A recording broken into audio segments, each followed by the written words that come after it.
উহুদের যুদ্ধের ময়দানে নবীজি গেছেন। নবীজি রাতের বেলা নবীজি ডাক দিয়া বললেন, সাহাবীরা রে সবাই কাছে আসো। সবাই কাজে আসলে এবার ডাক দিয়া বলল, আমরা সাহাবীরা সবাই ঘুমাবো।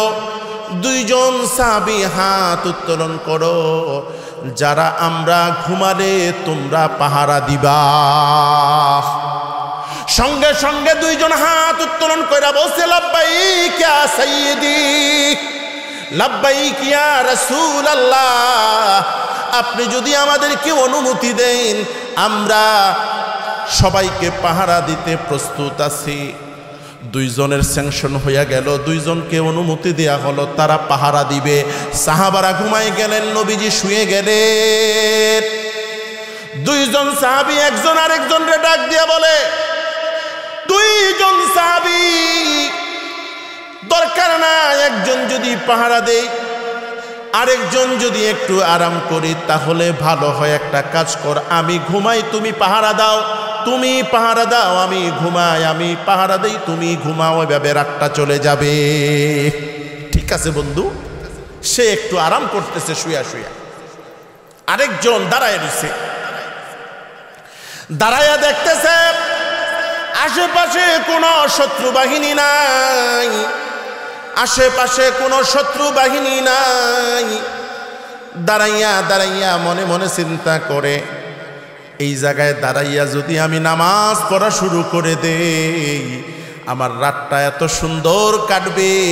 এই লোকটা সাহাবী নামাজ শুরু করে দিলেন। বলেন সুবহানাল্লাহ। রাতের বেলা নামাজ পড়ে সাহাবীর কত মজা রে বন্ধু। তুমি আমি নামাজ পড়ি, নামাজে মজা পাই না। তুমি আমি নামাজ পড়লে নামাজের মধ্যে মন বসে না। কিন্তু আল্লাহ পাকের গোলাম যারা, আল্লাহ পাকের মহব্বতের বান্দা যারা, যাদের সাথে আল্লাহর সম্পর্ক তৈরি হয়ে গেছে, ওই মানুষটারে জিজ্ঞেস কইরা দেখো, নামাজের মতো এত মজার জিনিস দুনিয়াতে আর কিছু নাই। জোরে বলেন ঠিক কিনা?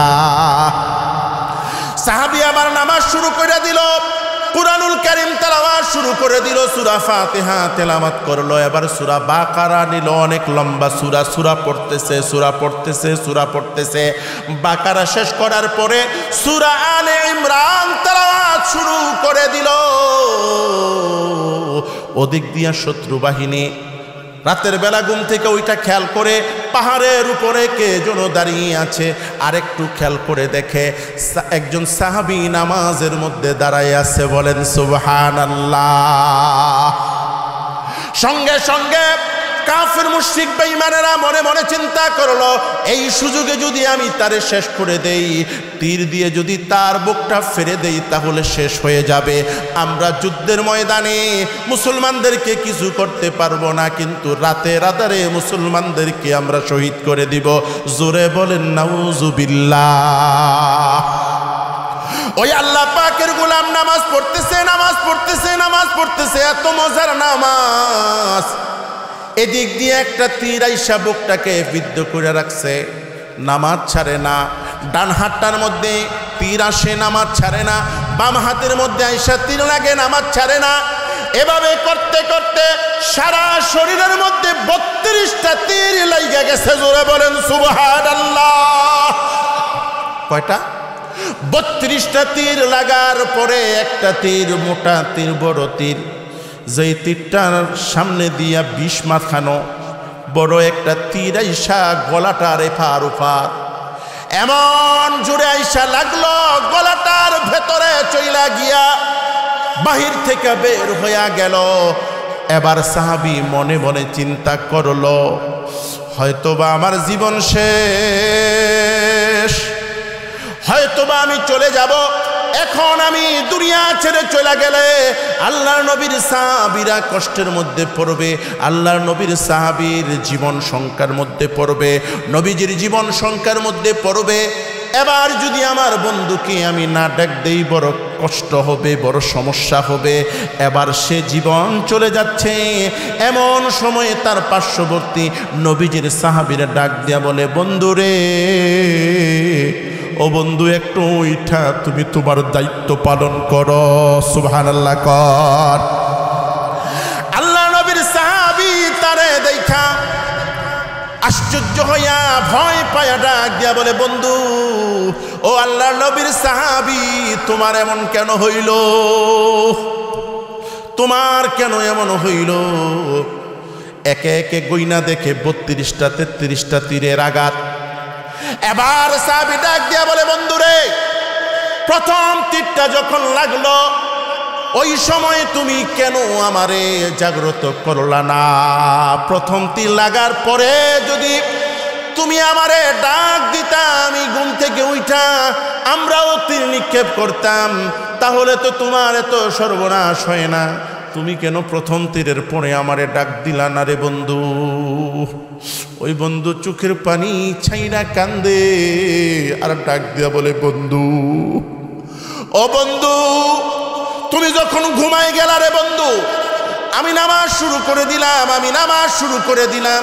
সূরা ফাতিহা তেলাওয়াত করার পরে বাকারা শুরু করলাম, বাকারা খতম হইল, আলে ইমরান শুরু করলাম। বন্ধুরে তীর আইসা আঘাত হানে, কিন্তু নামাজ ছাড়তে মন চায় না। এত নামাজ, মজার নামাজ রে বন্ধু, এত মজার নামাজ। যদি আমার দায়িত্ব না থাকতো, কসম খুদার জীবন চলে গেলেও আমি নামাজ ছাড়তাম না। জোরে বলেন সুবহানাল্লাহ, আরো জোরে বলেন সুবহানাল্লাহ। হে রাসূল, তোমারি জন্যে মন কাঁদে, আখি কাঁদে, ভুবন কাঁদে। হে রাসূল, তোমারি জন্যে মন কাঁদে, আখি কাঁদে, ভুবন কাঁদে।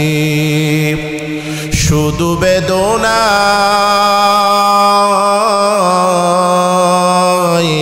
হৃদয়ে এসে বাসা বাঁধে।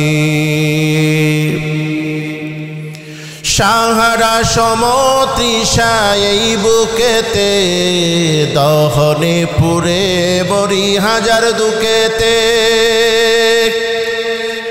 সাহারা সমতৃষায় এই বুকেতে, দহনে পুরে বরি হাজার দুঃখেতে।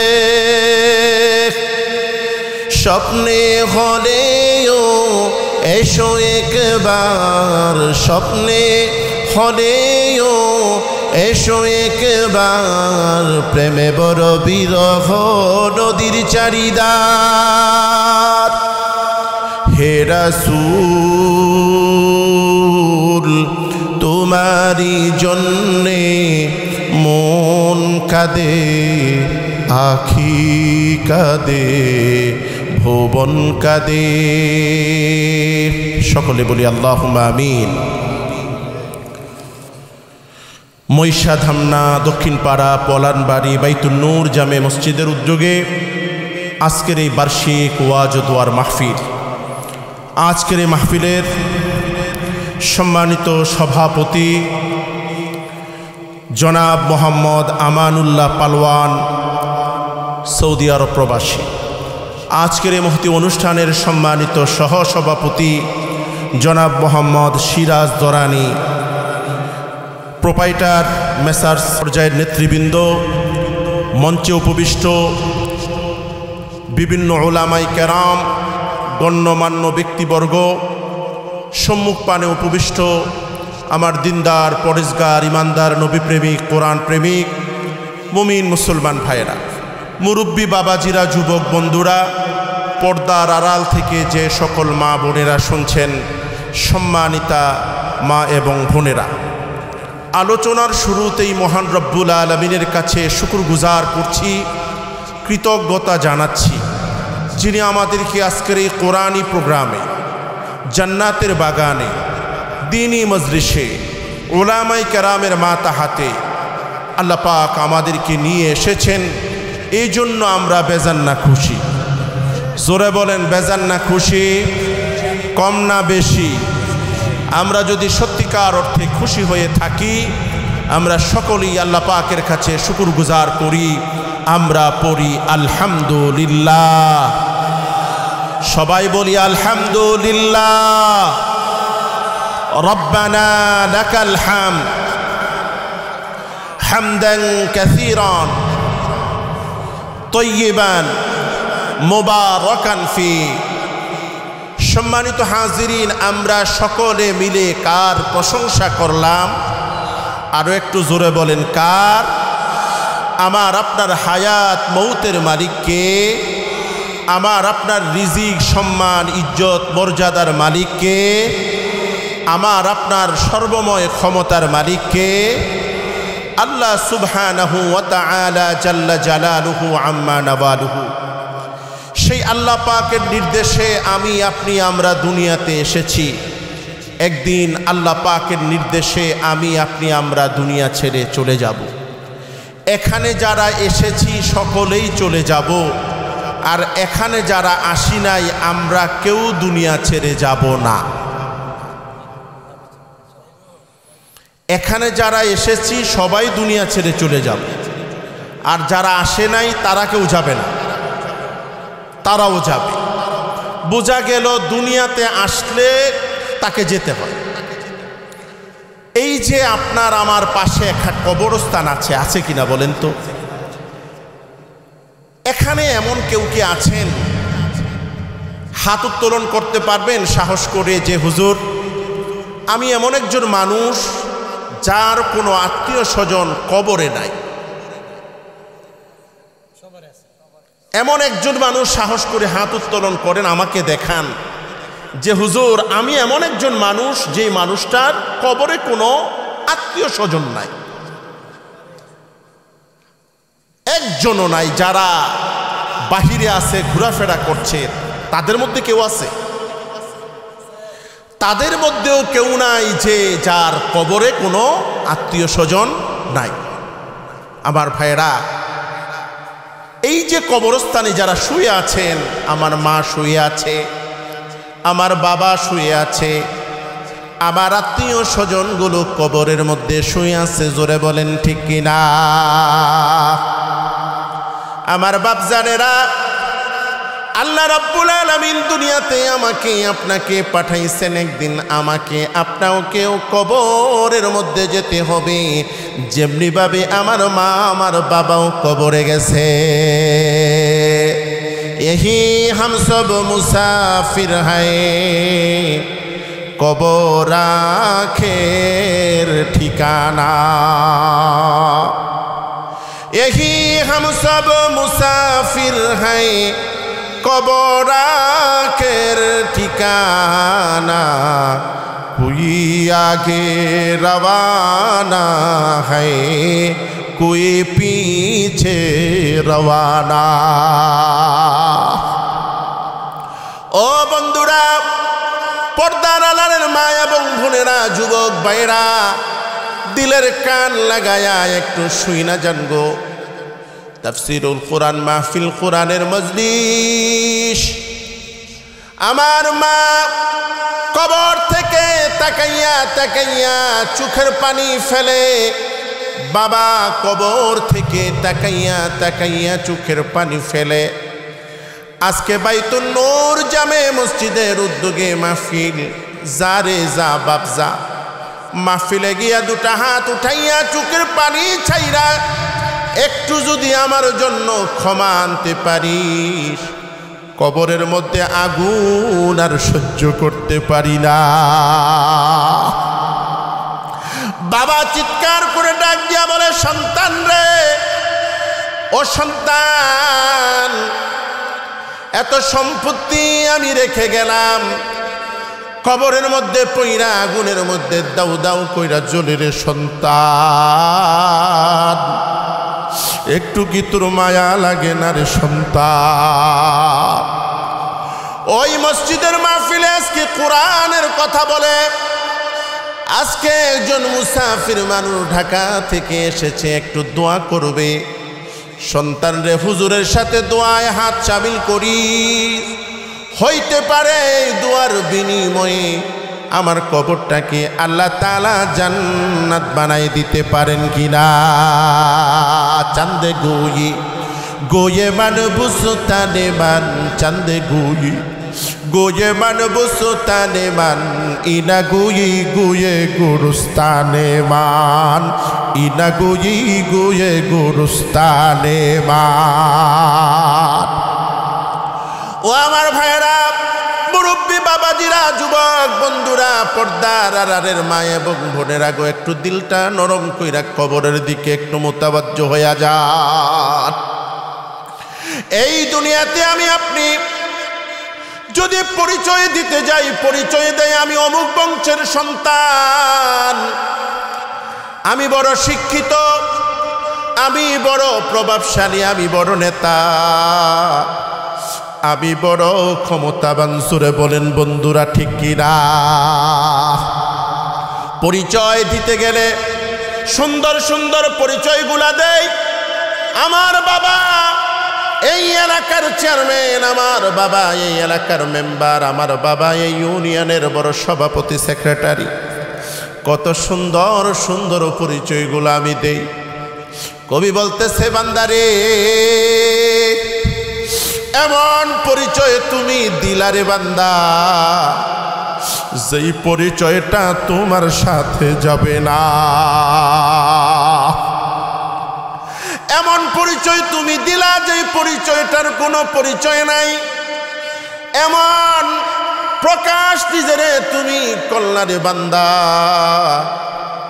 আগামীকালকে যদি তোমার দুনিয়া ছেড়ে যাওয়ার সার্টিফিকেট চলে আসে, ভিসার মেয়াদ যদি শেষ হয়ে যায় রে বন্ধু, তোমার পরিচয় কোনো কিছু থাকবে না, পরিচয়টা হয়ে যাবে তুমি একটা লাশ।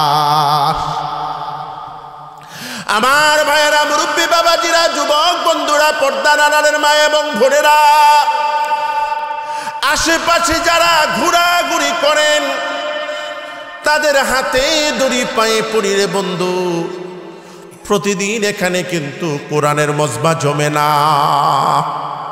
প্রতিদিন কিন্তু এখানে ঢাকা থেকে আলেম উলামারা আইসা তোমাদেরকে কোনো কিছু বলে না রে বন্ধু। একটু দিলটাকে কান লাগাইয়া একটু শুই না যাও রে বন্ধু। ও বন্ধু, আজ থেকে 50-100 বছর আগে এই জায়গার মানুষগুলো একজনও ছিল না, ঠিক কিনা?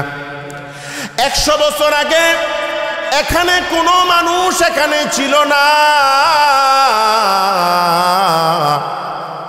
ওই যে বাড়ির সাথে যে কবরস্থানটা,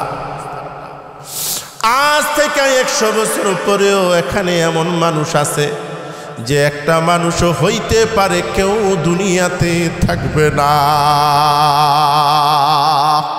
कैसे कैसे ताजदारा, कैसे कैसे ताजदारा, रानिया शहजादिया, कैसे कैसे ताजदारा, बालो दौलत क्या हुई, शक्ल सूरत सब जाए, शक्ल सूरत क्या हुई, कैसे कैसे ताजदारा, मालो दौलत क्या हुई, कैसे कैसे ताजदारा, मालो दौलत क्या हुई, तन बदन सब गल गई है, शक्ल सूरत क्या हुई। ओ बंधु, तुम्हार कत सुंदर चेहरा, তোমার চেহারা কত সুন্দর, দেখতে বড় কত সুন্দর রে বন্ধু। রাস্তা দিয়া হুন্ডা নিয়া হাইটা যায়, হুন্ডা নিয়া চড়ে যাইতেছে, যাইতেছে আনন্দ ফুর্তি, মনের মধ্যে খুশি। রাস্তা দিয়া হঠাৎ করে একটা ট্রাক আইসা এমন জোরে চাপা দিল রে বন্ধু, এত সুন্দর চেহারাটা নষ্ট হইয়া গেল, শরীর থেকে প্রাণবায়ুটা বাইর হইয়া গেল। হুন্ডাওয়ালা এখন আর দুনিয়াতে নাই। মা বাবা দৌড়ায় আসা হাসপাতালে নিয়ে দেখে সন্তান দুনিয়া ছেড়া চলে গেছে। এমন ঘটনা আমাদের সমাজে আছে না নাই? আর একটু জোরে বলেন, আছে না নাই? বন্ধুরে, কত বন্ধুরে নিজের হাতে কবরে শোয়াইলাম, কত মানুষের জানাজা আমি পড়লাম রে বন্ধু, কত মুরব্বীর জানাজা পড়লাম, কত যুবকের জানাজা পড়লাম, কত মা বোনদের জানাজা পড়লাম। যেই মানুষটার জানাজা পড়েছি সে কিন্তু আর আসে না। ও বন্ধু, যেই মাঠটা দিয়া কথা বলি আমি আপনি জানি না, এই মাঠ দিয়ে আগামীকালকে হয়তো বা কারো মৃত্যুর ঘোষণা হবে, ঠিক কিনা? আমি আপনি জানি না কার জানি দাফনের কাফন ওই বাজারের মধ্যে আইসা হাজির হয়ে গেছে রে, কার জানি কাফন দাফন সাবান ওই বাজারের দোকানে আইসা হাজির হইয়া গেছে। আমি আপনি কেউ জানি না। জোরে বলেন জানে কে? আরো জোরে বলেন জানে কে? বন্ধুরা, দুনিয়া ছাইরা যাইতে হবে, এই দুনিয়াতে কেউ থাকবো না রে বন্ধু, কেউ দুনিয়াতে থাকবো না। যদি দুনিয়াটা শেষ হইলেই সব শেষ হইয়া যাইত, তাহলে আজকে আর আমরা বৈশা এই কথা বলা লাগতো না। এই দুনিয়া শেষ হওয়ার পরে ওই যে গুরুস্থান আছে, কবরস্থান আছে, সেখানের হিসাব কিতাব বাকি আছে রে বন্ধু। সেই জায়গার হিসাব কিতাব না দিয়া আমার আপনার জিন্দিগি শেষ হবে না। ওই জায়গায় কিন্তু দুইজন ফেরেশতা আমার আপনার জন্য অপেক্ষা করে। কবরের আযাব কত কঠিন, সইতে আমি পারিব না। পারবেন? কবরের আযাব কত কঠিন, সইতে আমি পারিব না।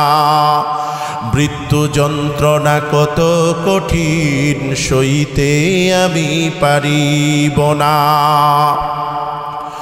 ওগো দয়াময় হে রহিম, চাই যে তোমার শুধু করুণা। ওগো দয়াময় হে রহিম, চাই যে তোমার শুধু করুণা। কবরের আযাব কত কঠিন, সইতে আমি পারিব না। পারবো? মসজিদের ওই পালকিখানা আসবে সবার দ্বারে সবার জানা, ঠিক কিনা মুসলমান? মসজিদের ওই পালকিখানা আসবে সবার দ্বারে সবার জানা। বড়ই পাতার গরম পানি শেষ গোসল দিবে সজনা। বড়ই পাতার গরম পানি শেষ গোসল দিবে সজনা। গোসল শেষে সাদা কাফনে চির বিদায় দিবে হে মনা। কবরের আযাব কত কঠিন, সইতে আমি পারিব না। পারবো? মৃত্যু যন্ত্রণা কত কঠিন, সইতে আমি পারিব না। ওগো দয়াময় হে রহিম, ওগো দয়াময় হে রহিম, চাই যে তোমার শুধু করুণা। ওগো দয়াময় হে রহিম, চাই যে তোমার শুধু করুণা। কবরের আযাব কত কঠিন, সইতে আমি পারিব না। জোরে বলেন ঠিক কিনা? আমার ভাইয়েরা, মুরব্বী বাবাজিরা, যুবক বন্ধুরা, পর্দার আড়ালের মা এবং বোনেরা, দিলটাকে একটু নরম করে দিয়া কোরআনের মজলিসের দিকে কানটা লাগাই দেন। আশেপাশে যারা আছেন বন্ধু বান্ধবেরা, যুবক ভাইয়েরা, বৃদ্ধ বাবাজিরা যারা আশেপাশে আছেন, সবাইরে নিয়ে একটু মুনাজাত করবো আজকে। আমার দিল বলতেছে আল্লাহ পাক সাক্ষী, মনে হয় যেন আল্লাহ পাক আজকের দোয়া ফিরায় দিবে না। জোরে বলেন আমিন। আমার ভাইরা, কুরআনুল কারীমের 8 নম্বর 6 নম্বর সূরা আনআমের 162তম আয়াতে কারিমা তেলাওয়াত করেছি। রাসূলের অসংখ্য হাদিস থেকে তিরমিজি শরীফের একটা হাদিস আমি তেলাওয়াত করেছি। কোরআন এবং হাদিসকে সামনে নিয়ে সংক্ষেপে আমরা কিছু কথা বলবো। জোরে বলেন ইনশাআল্লাহ। আল্লাহ তাআলা কোরআনুল কারীমের মধ্যে বলেন, কুল ইন্না সলাতি ওয়া নুসুকি ওয়া মাহইয়ায়া ওয়া মামাতি লিল্লাহি রাব্বিল আলামিন। জোরে বলেন আল্লাহু আকবার। আরো জোরে বলেন আল্লাহু আকবার। আমার ভাইরা, কুরআনুল কারীমের যে আয়াত তেলাওয়াত করেছে, এই আয়াতের মধ্যে 4টা শব্দ আছে। কয়টা ভাই? আরো জোরে বলেন কয়টা? 4টা শব্দ আছে। হাদিসের মধ্যে যে আমি হাদিস তেলাওয়াত করেছি, ওই হাদিসের মধ্যেও আল্লাহর নবী 4টা শব্দ বলেছেন। যে আয়াতে কারিমা তেলাওয়াত করেছি, এই আয়াতের শুরুতে আল্লাহ তাআলা বললেন, কুল ইন্না সলাতি, হে নবী আপনি বলে দেন, আপনার উম্মতদেরকে আপনি জানায়া দেন, দুনিয়ার মধ্যে আমি ইমানদার হওয়ার পরে সবচেয়ে বড় ইবাদত আমি রেখেছি। জোরে বলেন কি? নামাজ। জোরে বলেন কি? আরো জোরে বলেন কি? ইমানদার হওয়ার পরে সবচেয়ে বড় ইবাদত, গুরুত্বপূর্ণ ইবাদত আমি নামাজ দিয়েছি। আল্লাহ তাআলা এই জায়গাটার মধ্যে নামাজ শব্দ দিয়া 4টা শব্দের প্রথম শব্দ এনেছেন। জোরে বলেন আল্লাহু আকবার। আমার ভাইরা, নামাজ কেন শব্দটা আনলেন?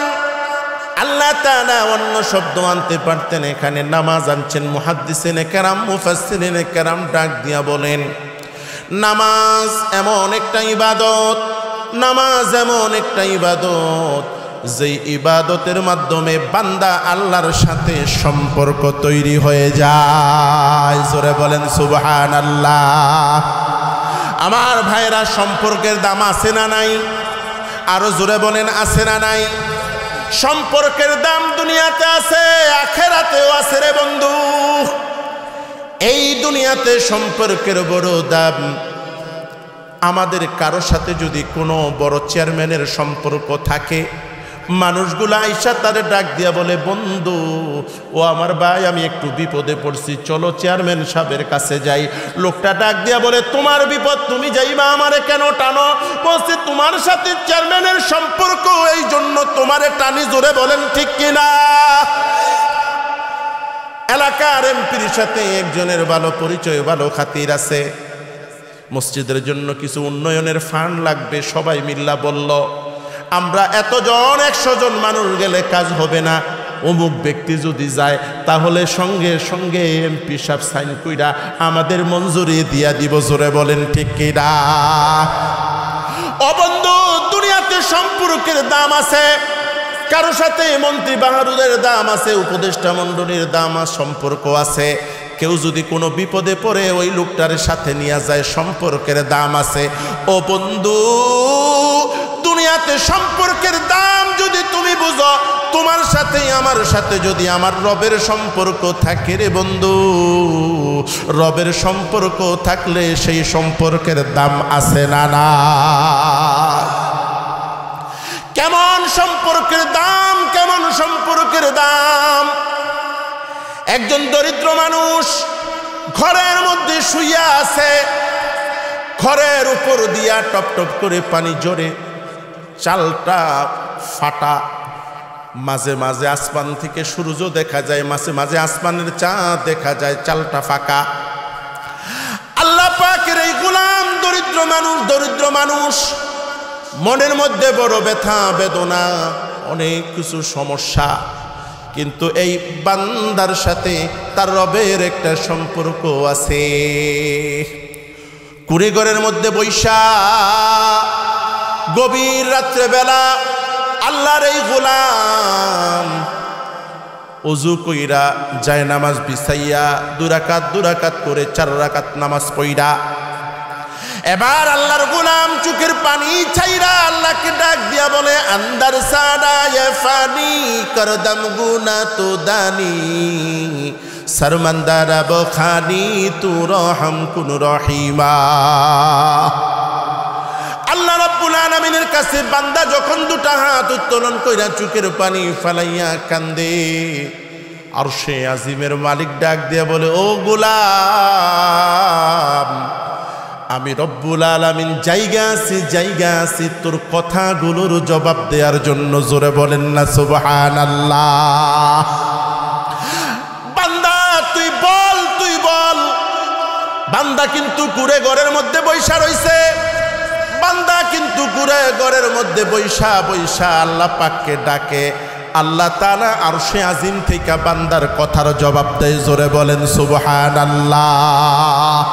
এই যে সম্পর্ক, এই সম্পর্ক তৈরি হয় নামাজের দ্বারা। জোরে বলেন কিসের দ্বারা? নামাজের দ্বারা সম্পর্ক তৈরি হয়। নামাজ বড় মহব্বতের জিনিস রে ভাই।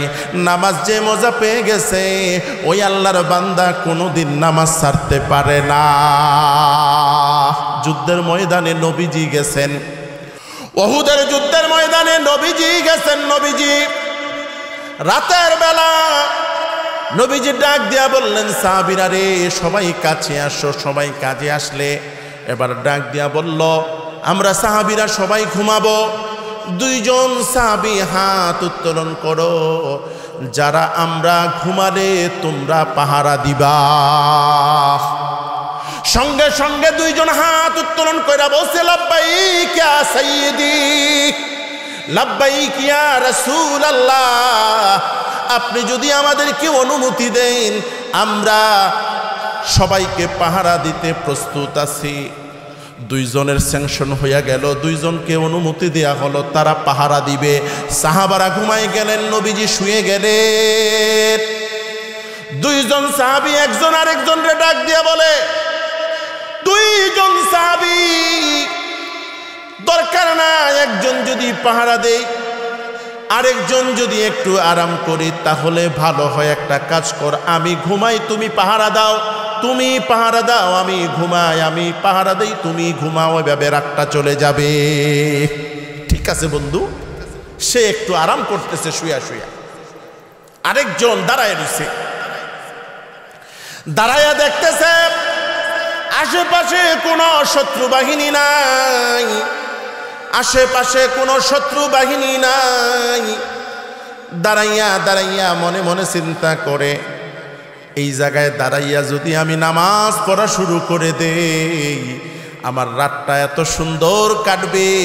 এই লোকটা সাহাবী নামাজ শুরু করে দিলেন। বলেন সুবহানাল্লাহ। রাতের বেলা নামাজ পড়ে সাহাবীর কত মজা রে বন্ধু। তুমি আমি নামাজ পড়ি, নামাজে মজা পাই না।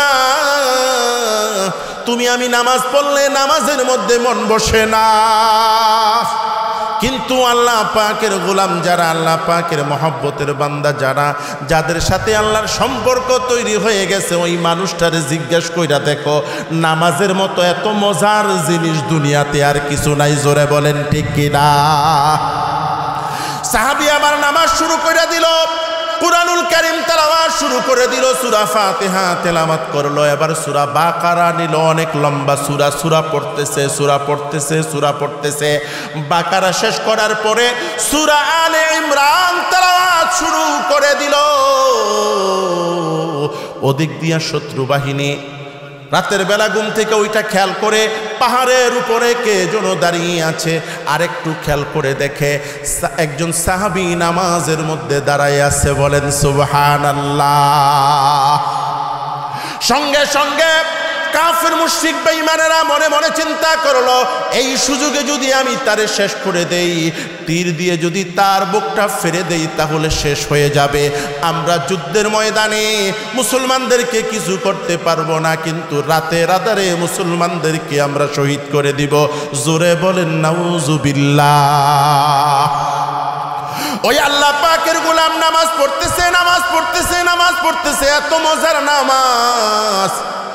এদিক দিয়ে একটা তীর আইসা বুকটাকে বিদ্ধ করে রাখছে, নামাজ ছাড়ে না। ডান হাতটার মধ্যে তীর আসে, নামাজ ছাড়ে না। বাম হাতের মধ্যে আইসা তীর লাগে, নামাজ ছাড়ে না। এভাবে করতে করতে সারা শরীরের মধ্যে 32টা তীর লাগা গেছে। জোরে বলেন সুবহানাল্লাহ। কয়টা?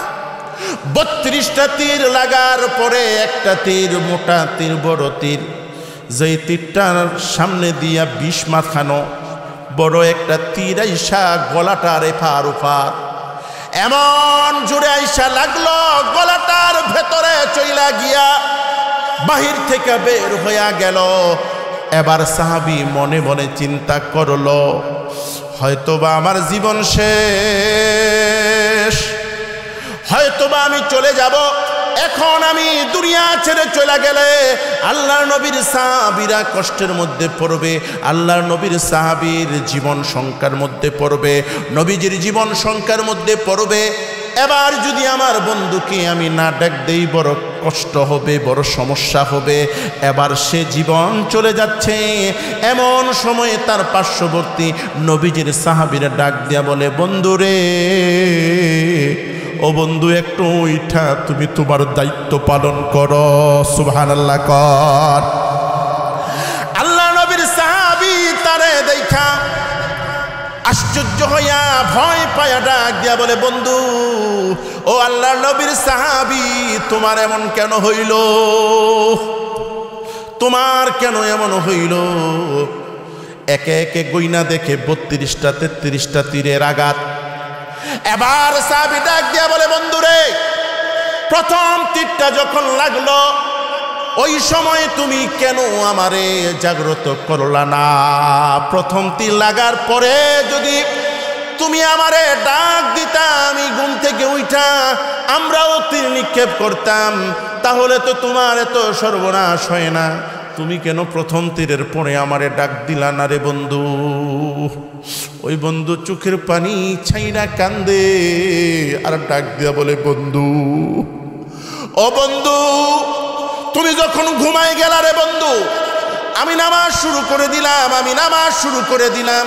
সূরা ফাতিহা তেলাওয়াত করার পরে বাকারা শুরু করলাম, বাকারা খতম হইল, আলে ইমরান শুরু করলাম।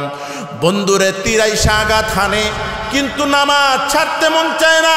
এত নামাজ, মজার নামাজ রে বন্ধু, এত মজার নামাজ, এত মজার নামাজ। যদি আমার দায়িত্ব না থাকতো, যদি আমার দায়িত্ব না থাকতো, কসম খুদার জীবন চলে গেলেও আমি নামাজ ছাড়তাম না। জোরে বলেন সুবহানাল্লাহ, আরো জোরে বলেন সুবহানাল্লাহ। ও যুবক ভাইরা, যুবতী বোনেরা, পর্দার আড়ালের মা এবং বোনেরা, যারা নামাজ আমরা পড়ি না রে বন্ধু, এই নামাজ সম্পর্কে কাল কিয়ামতের ময়দানে সর্বপ্রথম আল্লাহ পাক হিসাব নিবে। রাজি আছেন ইনশাআল্লাহ? নামাজ পড়বো তো ইনশাআল্লাহ? যেই কথাটা বলতেছিলাম, নামাজের মাধ্যমে আল্লাহ পাকের সাথে সম্পর্ক তৈরি হয়ে যায়। সম্পর্ক যখন তৈরি হয় তখন এত দামি হয়ে যান, আপনি দামি হয়ে যান। আপনার হাত দামি হয়ে যায়, আপনার পা দামি হয়ে যায়, আপনার চোখ দামি হয়ে যায়, আপনার জবান দামি হয়ে যায়। আপনি আপনার জবান দিয়ে একটা কথা বলেন, সঙ্গে সঙ্গে সেটা আল্লাহর পক্ষ থেকে মঞ্জুর হয়ে যায়। জোরে বলেন সুবহানাল্লাহ। আল্লাহর একজন মজুব পাগল রাস্তা দিয়ে হাঁটে। পাগল মানুষ বারবার খালি আল্লাহর জিকির করে রাস্তা দিয়ে হাঁটে আর বলে, লা ইলাহা, লা জোরে লা ইলাহা, জোরে লা ইলাহা, জোরে লা ইলাহা।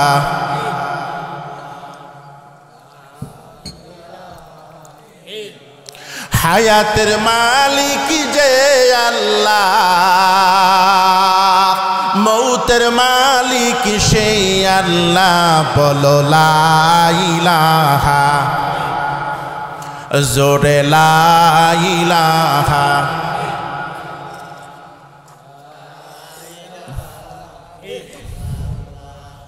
আসমানের মালিক যে আল্লাহ, জমিনের মালিক সে আল্লাহ বলো লা ইলাহা লা জোরে লা ইলাহা। রাস্তা দিয়ে আল্লাহ পাকের পাগল একটা হাঁটে আর জিকির করে লা ইলাহা ইল্লাল্লাহ, লা ইলাহা ইল্লাল্লাহ জিকির করে। রাস্তার পাশ দিয়া একটা প্রেমিক প্রেমিকা রাস্তা দিয়া হাইটা যায়, রাস্তা দিয়া হাইটা যায় আর পাগল রে দেখা ভেঙচি মারে, পাগল রে দেখা ভেঙচি মারে। একজনে একটা শরীর একটা মাটির একটা দলা নিয়া লোকটাকে মুখের মধ্যে মারলে লোকটা ব্যথা পাইলে আল্লাহ পাকের দিকে তাকাইয়া কি যেন মিনমিন কইরা বলে, কিছু বলে না। আল্লাহর গোলাম আল্লাহর পাগল রাস্তা দিয়ে হাঁটতেছে, ওই প্রেমিক প্রেমিকা রাস্তা দিয়া হাঁটতে গিয়া ওই প্রেমিক প্রেমিকা পাগলের সাথে দুষ্টামি করতে গিয়া রাস্তার মধ্যে হুচুট খায়। এই দেখা পাগল তারে কিছু বলে না, পাগল চলে যায়। বৃদ্ধ মানুষ লাঠি দিয়া ভর কইরা হাঁটে, সামনে একটু আগাইলে রাস্তার মধ্যে পানি জমে থাকে কিনা, বৃষ্টি আসলে পানি জমা থাকে, রাস্তার মধ্যে পানি জমে আছে। বৃদ্ধ চোখে তেমন ভালো দেখে না। বৃদ্ধ ব্যক্তিটা তার পাটা পানির মধ্যে লাগলে, পানির উপরে লাগলে নরম জায়গা, সঙ্গে সঙ্গে বৃদ্ধটার পাটা ডাইবা গেলে ওই প্রেমিক প্রেমিকা রাস্তা দিয়া হাঁটে, বৃদ্ধের পায়ের ছাপনির কারণে কাদা মাটিগুলা ওই প্রেমিকার মুখের মধ্যে লাগে, প্রেমিকার মুখের মধ্যে লাগে। এই দৃশ্য দেখিয়া প্রেমিক বরদাস্ত করতে পারে না, ওই পাগল রে রাগ হইয়া এমন জোরে একটা থাপ্পড় দেয়। পাগল মানুষটা রাস্তার পাশে পয়সা চোখের পানি ফেলাইয়া কান্দে আর মালিক রে ডাকে। মালিক রে ডাক দিয়ে বলে, মালিক রে, রাস্তা দিয়া বুড়া মানুষটা পাগল মানুষটা হাঁটে, আমি ইচ্ছা করে এমনটা করি নাই, চোখে কম দেখি, আমার অনিচ্ছাবশত পায়ের পানি ওই মেয়ে লোকটার মুখের মধ্যে লাগছে, এই জন্য তারা আমার এমন জোরে থাপ্পড় দিল রে মালিক, আমি তো এই থাপ্পড়টা সহ্য করতে পারি না। এবার প্রেমিক প্রেমিকা রাস্তা দিয়া ওই লোকটারে থাপ্পড় মাইরা সামনে চলে যায়, সামনে চলে যায়।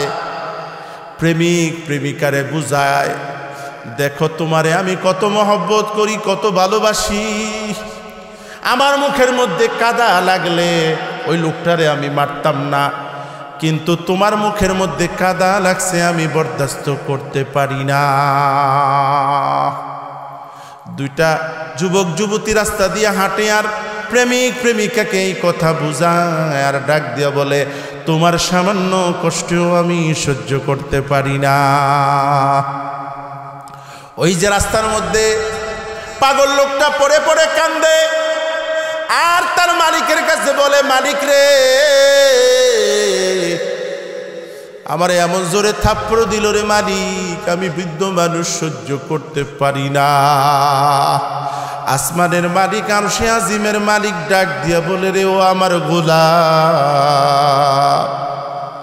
ও আমার গোলাম, ওর প্রেমিকার মুখের মধ্যে কাদা লাগার কারণে ও বরদাস্ত করতে পারে না, ওর মুখের কাদা ওর বরদাস্ত হয় না, তোরে থাপ্পড় মারল রে গোলাম, তুই তো আমার কাছে বড় মহব্বতে, তুই তো আমার কাছে বড় আদরে, তোর জবান দিয়া আমি তেলাওয়াত শুনতে আমার ভালো লাগে, তোর জবান দিয়া জিকির শুনলে আমার ভালো লাগে, তোর জিকিরের অপেক্ষায় আমি রব্বুল আলামিন আরশে আজিমে অপেক্ষা করি।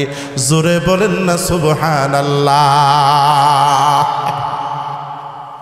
কিছু দূর যাওয়ার পরে সামান্য একটু দুইজনে একটু আঘাত পাইছে সামান্য একটু, সঙ্গে সঙ্গে প্রেমিক প্রেমিকার দুটা হাত সঙ্গে সঙ্গে অবশ হয়ে গেছে, দুটা পা সঙ্গে সঙ্গে ভাঙ্গা গেছে।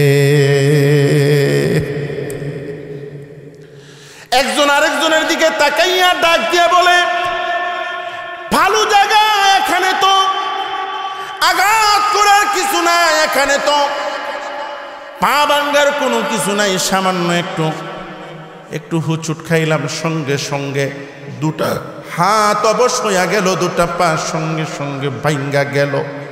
একজন আরেকজনের দিকে তাকাইয়া কান দিয়ার ডাক দিয়া বলে, কিছুই তো বুঝলাম না, কিছুই তো বুঝলাম না। এবার আল্লাহর গোলাম ওই পাগল রাস্তা থেকে ওইটা হাঁটতেছে আর শরীরটারে মুছতেছে, আর যেই জায়গায় থাপ্পড় দিছে ওই জায়গাটা ডলতেছে আর চোখের পানি ফালতেছে। হাঁটতে হাঁটতে গিয়া দেখে প্রেমিক প্রেমিকা দুইজনে হাত পা ভাঙ্গা বৈশা আছে।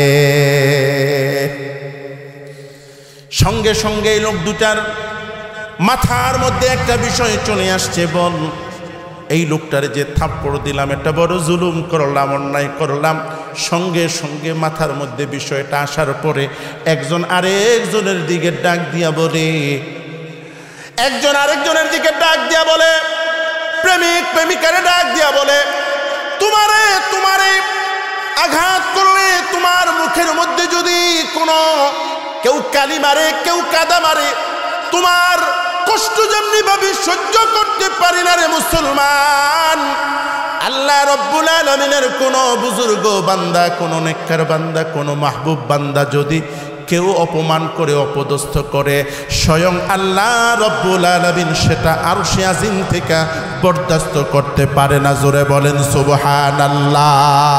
আউলিয়ারা কারে উকবা ইখতিয়ার, আউলিয়ারা কারে উকবা ইখতিয়ার, জাহেলারা কারে দুনিয়া ইখতিয়ার, জাহেলারা কারে দুনিয়া ইখতিয়ার। দুনিয়ার মধ্যে অনেক আল্লাহর ওলি এমন আছে রাস্তা দিয়া হাঁটে কিন্তু আরশে আজিমের মালিক তার দিকে তাকায়া থাকে। জোরে বলেন সুবহানাল্লাহ। আল্লাহর অনেক বুজুর্গ বান্দা এমন আছে নামাজ তেলাওয়াত করলে স্বয়ং আল্লাহ রব্বুল আলামিনের চেহারাটা, কুদরতি চেহারাটা তার সামনে চলে আসে। সুবহানাল্লাহ। উজানের পিসাবের নাম আপনারা শুনছেন? উজানের পিসাব, উজানের একজন পিসাব আছে আল হযরত মাওলানা কারি ইব্রাহিম সাহেব রহমতুল্লাহ আলাইহি। বাংলাদেশের অনেক বড় বুজুর্গ আল্লাহর ওলি উজানিতে শুয়ে আছে। আল্লাহর এই বান্দা উজানের পিসাব হুজুর নামাজ পড়ে, দীর্ঘ নামাজ পড়ে। পিছনে থেকে মুসল্লিরা বিরক্ত বোধ করে, হুজুর নামাজে দাঁড়াইলে নামাজ সারে না। হয় না? ইমাম সাহেব লম্বা কেরাত করলে হুজুরের কি আর খায়া কাম নাই? হুজুরের মনে আজকে খায়া কাম নাই? আমাকে কত কাম, হুজুরের তো কোনো কাজ নাই। ইমাম সাহেবের কোনো কাজ আছে? সব কাজ তো হইল আপনাদের। ইমাম সাহেবের কোনো কাজ নাই, ওনার কোনো কাজ নাই। উনি কি করব? লম্বা লম্বা সূরা পড়ে, আমাদের ফাউমাও ঠিক থাকে না, বিরক্ত বোধ করে, গালাগালি করে। আল্লাহ আমাদের সবাইকে হেফাজত করুন, সকলে বলি আমিন। আলেম ওলামাদেরকে দিল দিয়া মহব্বত করবেন, কলজা দিয়া মহব্বত করবেন। খুশি হবেন কে? আরো জোরে বলেন কে? আলেম ওলামাদেরকে যারা মহব্বত করবে না, ভালোবাসবে না, আলেম ওলামাদের বিরুদ্ধাচরণ করবে, খোদার কসম দুনিয়াতে তারা লাঞ্ছিত এবং অপদস্থ হবে। ঠিক কিনা মুসলমান? আলেম ওলামাদেরকে কষ্ট দেওয়া যাবে না, আলেম ওলামাদেরকে ইজ্জত করতে হবে, সম্মান করতে হবে, কারণ তারা হচ্ছে নবীর ওয়ারিস। জোরে বলেন ঠিক কিনা? আপনার সন্তানদের কেউ যদি আঘাত করে আপনি খুশি হবেন? আপনি কষ্ট পাবেন না? আপনি কষ্ট পাবেন কেন? আপনারা তো আঘাত করে নাই, কষ্ট তো আপনার সন্তানরে, কারণ আপনার সন্তান হলো আপনার সবচেয়ে বেশি প্রিয় মানুষ। সুতরাং তারে কেউ আঘাত করলে আপনি বরদাস্ত করতে পারেন না। আর আলেম উলামারা হচ্ছে আল উলামাউ ওয়ারাসাতুল আম্বিয়া, সমস্ত নবীদের ওয়ারিস হলো আলেম উলামারা। ঠিক তেমনি ভাবে আলেম উলামাদেরকে কেউ যদি লাঞ্ছিত করে, অপমানিত করে, জেলে গিয়া কষ্ট দেয়, আল্লাহ পাকও সেই লোককে বরদাস্ত করে না। জোরে বলেন ঠিক কিনা? এই জন্য আমরা কার সাথে থাকবো? আলেমুল আমাদের সাথে থাকবো, ঠিক কিনা? আমার ভাইরা, সেই উজানি পিসাবের কথা স্মরণ আসেনি? উজানির পিসাব নামাজ পড়ে মুসল্লিরা, লম্বা কেরাত পড়ে মুসল্লিরা বিরক্ত বোধ করে। একদিন মুসল্লিরা সিদ্ধান্ত নিল, পিসাব হুজুররে তো বলা যাবে না, পিসাব হুজুররে বললে পিসাব হুজুর ধমক দিবে, পিসাবরে সবাই ভয় পায়। পিসাবের একজন মেয়ের জামাই আছে, তিনিও পিসাব হুজুরের পিছনে নামাজ পড়ে। একদিন সময় মিলা পিসাব হুজুরের মেয়ের জামাইরে ডাক দিয়া বলল, জামাই একটা কথা বলতে আপনার কাছে আমরা আসছি। কি কথা? যে হুজুর, পিসাব হুজুরের পিছনে দীর্ঘ নামাজ পড়তে, আমাদের এত লম্বা নামাজ, আমাদের তো পাওটাও কিছু থাকে না, আপনি যদি একটু পিসাবরে বলতেন তাহলে আপনার কথা তো হুজুরে রাখে, আপনি একটু বলেন। তো লোকটা ডাক দিয়া বলল, ঠিক আছে, এটা তো ভালো কথা। পিসাব একদিন খানকার মধ্যে পিসাব হুজুরের কাছে গেছে। জামাই বলছে, বাবা একটা কথা বলতে আসছি। কি বলবা বলো? সে আপনি তো নামাজ পড়েন, তবে আপনি যে লম্বা কেরাত পড়েন পিছনের মুসল্লিদের বড় কষ্ট হয়। আপনি যদি একটু দয়া করে নামাজটা ছোট করেন, মানুষের কষ্টটা কম হয়। আচ্ছা তাই নাকি? বলছে হ্যাঁ। ঠিক আছে বাবা, আগামীকালকে ফজর নামাজ তুমি পড়াইবা, আমি আমার নামাজ পড়াবো। বাবা রাগ করলেন? না বাবা রাগ করি নাই, তুমি 2 রাকাত পড়াও, 2 দিন পড়াও, এরপরে না হয় আমি পড়াবো। তো মাঝে মাঝে পিসাব হুজুরের অনুপস্থিতিতে জামাইও নামাজ পড়ায়। তো বাবা আগামীকালকে তুমি ফজরটা পড়াইবা, আমি ফজরে তোমার পিছনে নামাজ পড়ব। ঠিক আছে, প্রস্তুতি নিয়ে গেছে পিসাব হুজুরের জামাই, নামাজ পড়া শুরু করে দিছে। সূরা ফাতিহা শুরু করে দিল। এবার আল্লাহ বড় বড় সূরা পড়ে নামাজ শেষ হয় না। পিসাব হুজুর তো একটা লম্বা করতো, একটা লিমিটের ভিতরে। পিসাব হুজুরের জামাই দাঁড়াইয়া এত লম্বা নামাজ পড়েছে, মনে হয় যেন সূর্যোদয় উদিত হইয়া যাবে। এবং মুসল্লিরা একজন আরেকজন নামাজ শেষ হইলে একজন আরেকজনের দিকে তাকাইয়া বলল, কিরে পিসাব হুজুরের পিছনে নামাজ পড়াই তো ভালো ছিল, পিসাব হুজুরের জামাইয়ের কাছে বইলা পিসাব হুজুরের জামাইরে দিয়া নামাজ পড়াইয়া আমাদের হাঁটু গুটু সব তো ভাঙ্গা অস্থির। আগেই ভালো ছিল, পিসাব হুজুরের পিছনে নামাজ পড়তাম, একটা সহ্য মোটামুটি করা যাইত। এখন পিসাব হুজুরের জামাই যে লম্বা কেরা শুরু করছে, ওনার পিছনে নামাজই পড়া যাবে। এবার জামাই নামাজ শেষ করার পরে চোখের পানিগুলো ছাইরা মুনাজাত করে। এবার ডাক দিয়া বলে, লোকজন ডাক দিয়া জামাইয়ের কাছে ডাক দিয়া বলে, জামাই যেই সমস্যার কারণে পিসাব হুজুরের পিছনে নামাজ না পড়া আপনার পিছনে পড়লাম, আপনার পিছনে তো আরো সমস্যা বেশি। লম্বা কেরাত আপনি শুরু করে দিয়েছেন, আপনার কেরাত তো শেষই হয় না। পিসাব হুজুরের জামাই আর কথা না বইলা লোকদের কাছ থেকে উঠা খানকার মধ্যে চলে গেল পিসাব হুজুরের সাথে কথা বলবে। চোখের মধ্যে পানি নিয়া পিসাবের সামনে গিয়া চোখের পানিগুলো ছাইরা কান্দিয়ার ডাক দিয়া বলে, বাবা বেয়াদবি করেছি, মাফ করে দেন, আর কোনোদিন বেয়াদবি করব না। সুবহানাল্লাহ ক। পিসাব হুজুর ডাক দিয়া বলে, তুমি তো কোনো বেয়াদবি করো নাই রে বাবা, তুমি কেন অভিযোগ দিয়ে আমার কাছে আসলা? তুমি তো কোনো বেয়াদবি করো নাই, তবে তোমার কাছে আমি জানতে চাই, আমি তো লম্বা কেরাত পড়ি, আমার পিছনে মানুষের কষ্ট হয়, আমি তোমার পিছনে কেরাত পড়ে আমি তোমার পিছনে নামাজ পড়লাম, আমি দেখলাম আমার নামাজের চেয়ে তোমার নামাজ লম্বা হয়ে গেছে। সুবহানাল্লাহ। বাবা এই কারণ কি? তুমি তো বললা আমি নামাজ লম্বা পড়ি, কিন্তু আমার পিছনে যে তোমার পিছনে যে আমি পড়লাম, আমি তো দেখলাম আমার চেয়ে ডবল লম্বা হয়ে গেছে তোমার। এবার জামাই ডাক দিয়া বলে, বাবাজি পিসাব হুজুর যখন নামাজ আমি শুরু করলাম, আমি খেয়াল করে দেখলাম আমার মালিক আমার সামনে এসে হাজির হয়ে গেছে। জোরে বলেন সুবহানাল্লাহ, আরো জোরে বলেন সুবহানাল্লাহ। আমি কোরআনুল কারীম তেলাওয়াত শুরু করে দিলাম। আলহামদুলিল্লাহি রাব্বিল আলামিন আর রহমানির রহিম। আমি সঙ্গে সঙ্গে খেয়াল করে শুনলাম আমার আপনার রব সঙ্গে সঙ্গে আমার সাথে তার কথাবার্তা শুরু হয়ে গেছে। সুবহানাল্লাহ। আমি একটা আয়াত তেলাওয়াত করি, সঙ্গে সঙ্গে আমি শুনতে পাই আমার রব কি যেন আমারে বলে, ডাক দিয়া বলে, বান্দা রে তোর সাথে আমি আছি। নামাজ এভাবে প্রত্যেকটা আয়াত আমি তেলাওয়াত করি, আমি শুনতে পাই আমার রব যেন কি যেন বলে। আমার যত তেলাওয়াত করি ততই মজা লাগে, ততই মজা লাগে। প্রধানমন্ত্রীর সামনে কেউ যদি বৈশা থাকে তার কে উঠতে মনে চায়নি? কি বলেন, উঠতে মন চায়? তাড়াতাড়ি বলি, যত ধরনের পাশ আছে সব পাশ করাই নেই, রাস্তাঘাট, স্পিড ব্রিজ, কালভার্ট সব কিছু। আজকে প্রধানমন্ত্রীর সামনে বৈশা রয়েছি, সুযোগ তো আছে, সুতরাং বলতে থাকি। কেউ কি না বললে কি সেখান থেকে আসে? কি বলেন, আসে? আমার ভাইয়েরা, মুরব্বী বাবাজিরা, যুবক বন্ধুরা, পর্দার আড়ালের মা এবং বোনেরা, মালিকের সামনে যখন বান্দা দাঁড়ায়, মালিকের সামনে যখন বান্দা দাঁড়ায়, মালিকের সামনে যখন বান্দা চোখের পানিগুলো ছাইরা কান্দে আর নামাজের মধ্যে তেলাওয়াত করতে থাকে, আর মালিক যখন প্রত্যেকটা তেলাওয়াতের জবাব যখন মালিক দিতে থাকে, তখন বান্দার নামাজ দীর্ঘ থেকে দীর্ঘ হইতে থাকে।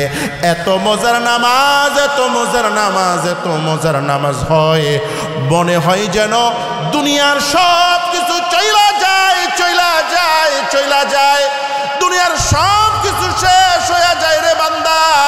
আল্লাহ পাকের সামনে নামাজের যেই মজা, সেই মজা কোনোদিন শেষ হয় না।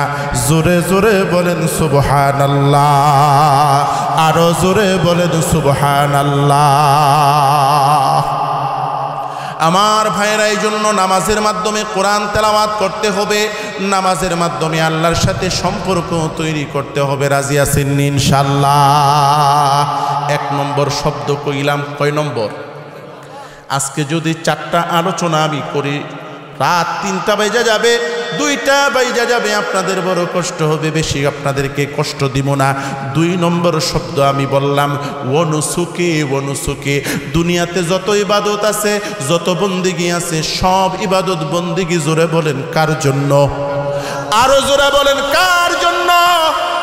আল্লাহ পাকের জন্য। আল্লাহ পাক ছাড়া অন্য কারোর জন্য ইবাদত জায়েজ নাই। আল্লাহ পাক ছাড়া কারোর জন্য মান্নত করা যায় না। আল্লাহ পাক ছাড়া কারোর জন্য কুরবানি করা যায় না। আল্লাহ পাক ছাড়া কারোর জন্য রোজা রাখা যায় না। আল্লাহ পাক ছাড়া কারোর জন্য হজ করা যায় না। আল্লাহ পাক ছাড়া কারোর জন্য কারো নামে শপথ কসম খাওয়া যায় না। সব ইবাদত বন্দি কার জন্য? এই জন্য সেজদা কারে দিব? জোরে বলেন কারে? নাকি মাজারে দিবেন? মাজারে সাজদা দেওয়া জায়েজ? খবরদার, পিশাবকে সাজদা দেওয়া জায়েজ? হারাম, শিরক। এই জন্য পীরকে সাজদা দিব না, পীরকে মহব্বত করব, হক্কানি পীরের সাথে চলবো, কোনো সমস্যা নাই। পীরের কথা মতো, পীর তো আমাদের শিক্ষক, কথা মতো চলবো, তবে পীরকে সাজদা দিব না। 2 নম্বর গেল। 3 নম্বর সংক্ষেপে বলছি, ওয়া মাহইয়া। আমার আপনার জীবন কার? জোরে বলেন, আরো জোরে বলেন কার? আমার আপনার জীবন হলো আল্লাহর। আল্লাহ পাকই জীবন দিয়েছেন, আল্লাহ পাকই মরণ দিবেন। জোরে বলেন ঠিক কিনা? আমার জীবন, আমার মরণ, আমার জিন্দেগি, আমার জীবন, আমার মরণ, আমার জিন্দেগি। ইয়া এলাহি কবুল করো, ইয়া এলাহি কবুল করো মোদের বন্দেগি। আমার জীবন, আমার মরণ, আমার জিন্দেগি। জোরে বলেন আল্লাহুম্মা আমিন। আমার ভাইয়েরা, জীবন বড় দামি, এই জীবন বড় দামি রে বন্ধু, এই জীবন বড় দামি, এই জীবনের বড় দাম, এই জীবন শরীরটা বড় দামি রে বন্ধু। এই শরীরের মাঝে যতক্ষণ পর্যন্ত রুহু আছে ততক্ষণ পর্যন্ত এই শরীরটার দাম আছে। যখন আপনার শরীর থেকে রূহ নামক আল্লাহ পাকের হুকুমটা বাইর হয়ে যায়, তখন শরীরটা আর শরীর থাকে না, শরীরটা তখন লাশ হয়ে যায়, ঠিক কি না? শরীরটা তখন লাশ হয়ে যায় রে বন্ধু। ও বন্ধু, দিলটাকে নরম করে দেন। গভীর রাত আল্লাহ পাক দোয়া কবুল করবেন, কিছুক্ষণের মধ্যে মোনাজাত হবে রে বন্ধু। ও বন্ধু, শরীর বড় দামি, কিন্তু এই দামি শরীরটার মাঝে যখন রূহ থাকে সেই শরীরটাকে আমরা জীবিত মানুষ বলে। আর যখন রূহ না থাকে, যখন রূহ না থাকে বন্ধু, হাত হাতের জায়গায়, চোখ চোখের জায়গায়, পা পায়ের জায়গায়, নাক নাকের জায়গায়, মাথা মাথার জায়গায় মনে হয় যেন ঘুমায় রইছে, কিন্তু লোকটাকে সবাই বলে লাশ, কারণ তার আসল জিনিসটা নাই। জোরে বলেন ঠিক কিনা? ও বন্ধু, সব কিছু আছে রে বন্ধু, শুধুমাত্র তোমার আপনার শরীর থেকে রূহ নামক জিনিসটা বের হইয়া লাশে পরিণত হয়ে গেছে। মাইক দিয়ে এলান হচ্ছে, বাইতুন নূর মসজিদ থেকে এলান হচ্ছে, অমুক ব্যক্তি নাই, অমুক ব্যক্তি কবরে চইলা গেছে, তার জানাজার নামাজ অতটা সময়। কিছুদিন পূর্বে একটা মাহফিলের মধ্যে আমি গেলাম, মাহফিলের মধ্যে আমি গেলাম, লোকে লোকারণ্য, মানিকগঞ্জের মধ্যে দৌলতপুরের মাহফিলটা, লোকে লোকারণ্য, কিন্তু আমি চেহারার দিকে তাকাইলাম, সবার মন খারাপ। আমি খেয়াল করে দেখলাম সবার মন খারাপ, সবার চেহারার মধ্যে একটা কষ্ট। আমি ডাক দিয়া বললাম, আমার বাবাজিরা, মুরব্বী বাবাজিরা, যুবক ভাইয়েরা, আপনাদের চেহারা দেখলে মনে হয় যেন কোনো কষ্টের মধ্যে আপনারা আছেন, একটু খুইলা বলেন ঘটনাটা কি? মাহফিলটা যে পরিচালনা করে আমার ওই এলাকার ইমাম সাহেব, সে ডাক দিয়া, সেও চোখের পানি ফেলাইয়া কান্দিয়া ডাক দিয়া বলে, হুজুর, ও হুজুর, এই মাহফিলটার মধ্যে সবচেয়ে বেশি ভূমিকা যেই ছেলেটা রাখে, সবচেয়ে বেশি খাটাখাটনি যেই ছেলেটা রাখে, যেই ছেলেটার প্রচেষ্টায় মাহফিলটা হয়, যেই ছেলেটার প্রচেষ্টায় মাহফিলটা হয়, যত ধরনের পরিশ্রম, যত ধরনের শ্রম দেওয়া লাগে, সবচেয়ে বেশি যেই ছেলেটা শ্রম দিত, গতকালকে সে দুনিয়া ছেড়ে চলে গেছে। এই ছেলেটা বড় ভালো ছেলে।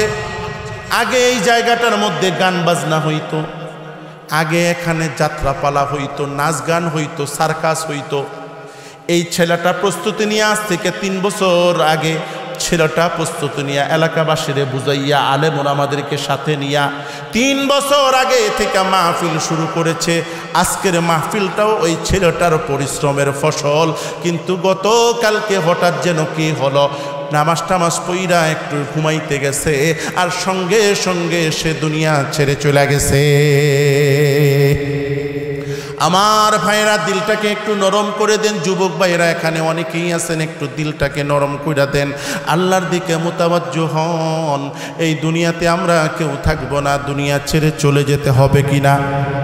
দুনিয়া ছেড়ে চলে যেতে হবে রে বন্ধু। দুনিয়ায় আসছি, দুনিয়া ছেড়ে চলে যেতে হবে রে বন্ধু। কিন্তু দুনিয়া ছেড়ে চইলা গেলে যেই কবর, যেই কবর জিন্দেগি আমার আপনার জন্য অপেক্ষা করতেছে রে বন্ধু, যেই জিন্দেগি আমার আপনার জন্য অপেক্ষা করতেছে, কবরের জিন্দেগি, সেই কবরের জন্য কোনো প্রস্তুতি আমার আসেনি। প্রতিদিন কবরের পাশ দিয়ে আমি আপনি যাই, কোনোদিন শুনলাম না কবর থেকে কোনো আওয়াজ আসে, কোনোদিন শুনলাম না রে বন্ধু। আল্লাহর নবী দোয়া কইরা গেছে, আমার উম্মত রে কবরের আযাব আপনি দেখায়েন না, আমার উম্মত ঠিক থাকতে পারবে না। ও বন্ধু, কবরের আযাব এই জন্য আল্লাহ তাআলা আমাদের কাছ থেকে গোপন রাখছে। আমরা কবর খুললেও আগুন দেখি না, ঠিক কিনা? কবর খুললে আগুন দেখেন? আগুন দেখা যায় না। এটা নবীজি দোয়া করে গেছে আমার উম্মত সহ্য করতে পারবে না, বেহুশ হয়ে যাবে, এই জন্য তাদেরকে আপনি এই আযাব দেখায়েন না। আমার ভাইরা, এই জন্য কবরের আযাব বড় কঠিন, কবরের আযাব বড় কঠিন।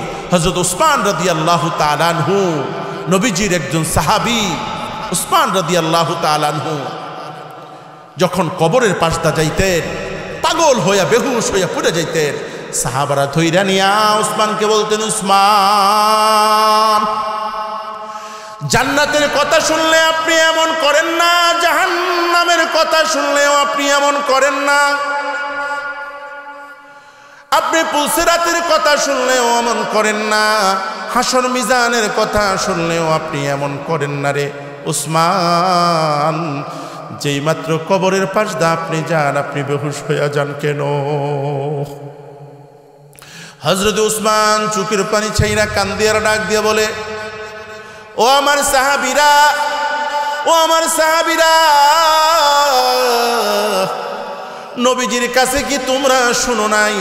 কবর এমন একটা জায়গা, কবর এমন একটা জায়গা যেটা কারো জন্য জান্নাতের টুকরা হবে, আবার কারো জন্য জাহান্নামের টুকরা হবে। নবীজির কাছে কি তুমি শোনো নাই? কবর যার জন্য সহজ হয়ে যায় তার জন্য জান্নাত ওয়াজিব হয়ে যায়। সুবহানাল্লাহ। কবর যার জন্য জাহান্নামের টুকরা হয়ে যায় তার জন্য তার সামনের গাটিগুলো কঠিন হইয়া ওই লোকটা জাহান্নামে চলে যায়। জোরে বলেন নাউজুবিল্লাহ। এই জন্য কবরের পাশ দা গেলে আমি বরদাস্ত করতে পারি না। ও যুবক ভাইয়েরা, পর্দার আড়ালের মা এবং বোনেরা, মুরব্বী বাবাজিরা, উসমান গনিকে একটু শুই না যান, উসমান গনিকে একটু শুই না যান। উসমান গনি হলো ওই সাহাবী যে পর পর নবীজির দুইজন মেয়েকে বিয়া করছে।